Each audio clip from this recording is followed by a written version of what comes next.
जाएंगी तो संसद आवारा हो जाएगी। तो हम सड़कों को वीरान नहीं होने देंगे और संसद को आवारा नहीं होने देंगे। जी मैम, बहुत लॉन्चिंग में मैडम क्या कहना चाहेंगे, कैसा रहेगा आपने, क्योंकि बहुत अहम बात भी कही है कहीं ना कहीं, क्योंकि आज जो है फ्रीडम ऑफ स्पीच को जो है बहुत बड़ा डेंट पहुंचा है। तो मैडम कैसे देखते हैं, क्या कहना चाहेंगे? देखिए, बहुत जरूरी है कि इंडिपेंडेंट वॉइसेस जो किसी भी बिजनेस से जुड़े ना हो, जो जनता की आवाज को उसी अंदाज में रखें जो हकीकत है वारदातों की, उसको बिल्कुल ईमानदारी से जो पेश करें। ऐसे लोगों की, ऐसे अखबारों की जरूरत है। ये एक साहस का काम अब हो गया है कि अगर पत्रकारिता को ईमानदारी से करे तो उसको बहुत साहस का काम माना जा रहा है। होना नहीं चाहिए, क्योंकि आमतौर पर भी पत्रकारिता का एक धर्म है जिसको सबको निभाना चाहिए। लेकिन अब माहौल हमारे देश का वैसा नहीं रहा है। हमारा देश एक बहुत बड़ी डेमोक्रेसी है, डाइवर्सिटी है।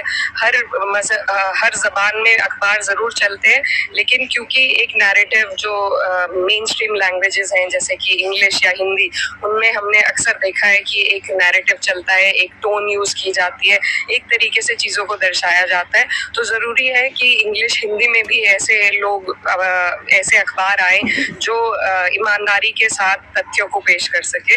तो जिस इंटेंशन के साथ ये अखबार आ रहा है, तो हमें उम्मीद है कि ये एक ऐसी आवाज बनकर उभरेगा जो ईमानदारी को सामने रखेगा। तो मेरी बहुत बहुत शुभकामनाएं हैं। एक आरोप आपने और भी बड़ा गंभीर लगाया है कि जब प्रोटेस्ट आपका रोड पर आया तब जाके कहीं ना कहीं आपको कवरेजेस मिली है। बिल्कुल, हम लोग डे 1 से हम लोग ये मांग कर रहे हैं कि SIR पे सदन में चर्चा हो, लेकिन कैमरा कभी भी ट्रेजरी बेंच से पैन होके विपक्ष की तरफ नहीं आता है।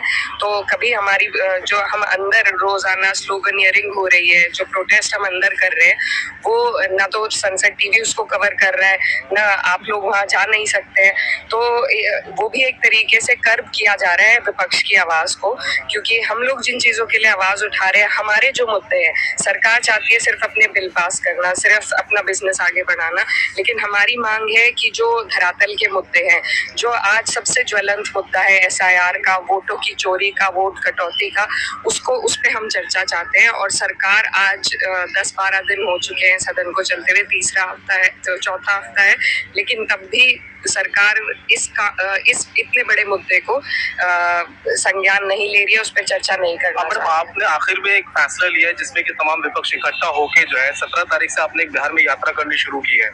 उस यात्रा के बाद आपको क्या लगता है कि आपके मुद्दों पर कितनी गंभीर होगी सरकार, या अभी एक ऐसी से भी एक बड़ा फैसला आया है कि आपको वजह बतानी होगी?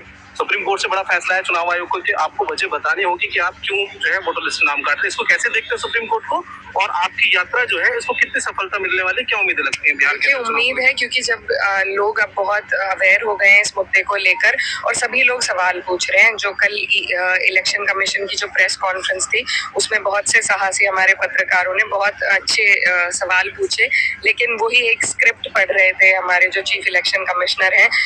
कोई उन्होंने तथ्यों के आधार पे कोई जवाब नहीं दिया, एक स्क्रिप्ट पढ़ी, और बहुत अफसोस हुआ, क्योंकि इस तरीके से अगर हम अपनी डेमोक्रेसी को हेल्दी नहीं रखेंगे तो न सिर्फ देश में बल्कि इंटरनेशनली हमारा मजाक बनेगा।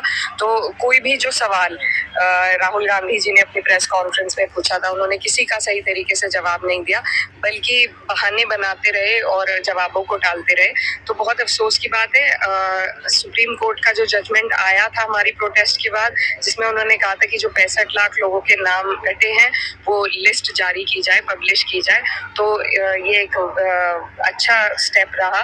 और हमें उम्मीद है कि जैसे जैसे हम इस मुद्दे को सड़क पे रखेंगे, हमारे लोहिया जी कहते थे कि जब अगर सड़कें वीरान हो जाएंगी तो संसद आवारा हो जाएगी। तो हम सड़कों को वीरान नहीं होने देंगे और संसद को आवारा नहीं होने देंगे। जी मैम, बहुत बहुत शुक्रिया। तो देखिए, ये इकरा हसन जी थे जो हमारे साथ थे। हम आपको बता दें कि इन्होंने बड़ी बेबाकी से तमाम बातें रखी अपनी, क्योंकि कहीं ना कहीं आज जिस तरह से विपक्ष ने एकजुट